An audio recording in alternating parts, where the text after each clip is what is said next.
Здраво на сите, тука е Даниел и добродојавте во 11-тиот девошнал од Евангелието по апостол Јован. Добродојавте повторно на овие видеа.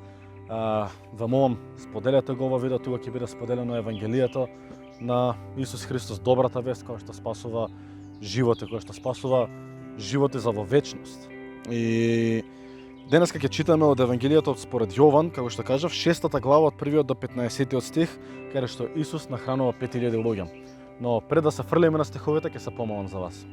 Господи Исусе Христе, фала ти за секој еден кој што се вклучува на ова видео, те молам ти да го благословиш секој еден од нив, Господи, те молам ти да ги допреш и да ги отвориш нивните срца за Твоето слово, за Твоето Евангелие, те молам ти да ги промениш и да ги доближиш поблиску до Тебе. Исусе Христе, те молам ти зборови преку мене да тоа бидат Твои зборови, да не бидат тоа мои зборови. И се молам да ти ги заштитиш луѓето кои што гледаат ова видео, нивните фамилии, нивните најблиски, заштити ги од било какви болести, вируси, било какви кризи околу нив. И ти биде им утехата која што им е потребна. И ова го молам во Твоето име. Амен. Ќе читаме од Евангелија по Јован 6 глава од 1 до 15 стих и следете ме. Потоа Исус отиде од другата страна од Галилејското море, наречено Тиверијатско, и по него одеше многу народ, зашто ги гледаа чудата негови што ги вршеше над болните. А Исус отиде во гората и таму седеше со учениците своји и наближуваше јудејскиот празник Пасха. Исус пак, откако ги подигна очите, виде дека кон него иде многу народ и му рече на Филип: "Од каде да купиме леб за да јадат овие?" А тоа го рече за да го искуша, зашто сам знаеше што ќе направи. Филип му одговори: "Не ќе им биде доволно леб за 200 динарии, па да добие секој од нив помалку?" Еден од учениците негови, пак Андреј, братот на Симон Петар, му рече: "Овде се наоѓа едно момче кој има 5 јачменови лебови и 2 риби, но што е тоа за толку души?" Исус рече: "Кажете им на луѓето да поседнат", а на тоа место имаше многу трева. Тогаш поседнаа луѓето на број околу 5000. Исус ги зеде лебовите, заблагодари и им ги подаде на оние што поседнаа. Исто така и од рибите, кој колку сакаше.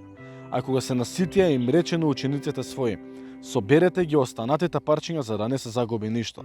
И од 5 јачменови лебови собра и наполња 12 кошници парчиња што им преостанаа на оние што јадеа. Луѓето кога го видеа чудото што го направи Исус, рекоа: "Ово е навистина пророкот кој требаше да дојде на светот." Но Исус, штом разбра дека сакаа да дојдат и да го фатат за да го прогласат за цар, се повлече сам во гората. Амин. Во овие стихови можеме да видиме една случка, една вистинска приказна, ако можам да кажам, која што каде што Исус нахранува со 5 леба и 2 риби, нахранува 5000 луѓе. И тоа е чудо само по себе. Но што тоа чудо само по себе ни кажува нас? Пред да стигнеме до таму, сакам да се задржам на еден момент каде што Андреј, братот на апостол Петар, го наоѓа момчето и го носи при Исус. И тоа е еден многу добар пример каде при решавање на предизвик, каде што Исус веле за да ги искуша, нели го кажува тоа, но Андреј што прави? Андреј носи дете при Христос. Го носи детето поблиску до Христос и Христос таму прави чудо.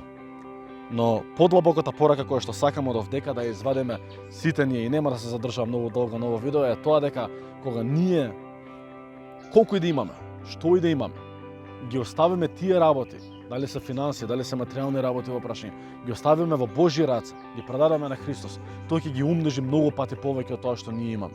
Затоа никогаш не треба да се грижиме за што и да ни фали во нашиот живот.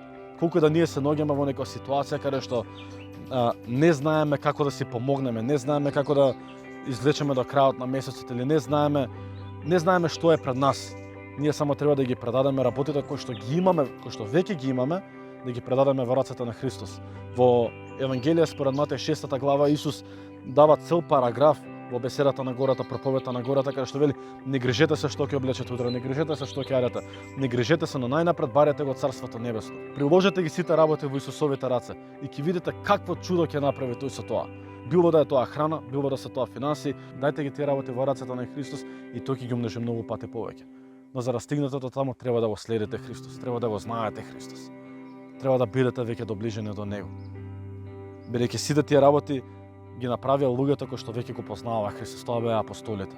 И ние сме повикани да го познаваме Христос денеска.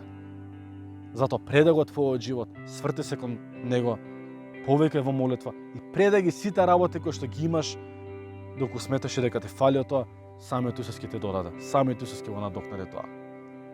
Бидете благословени, се гледаме во наредно видео. Чао!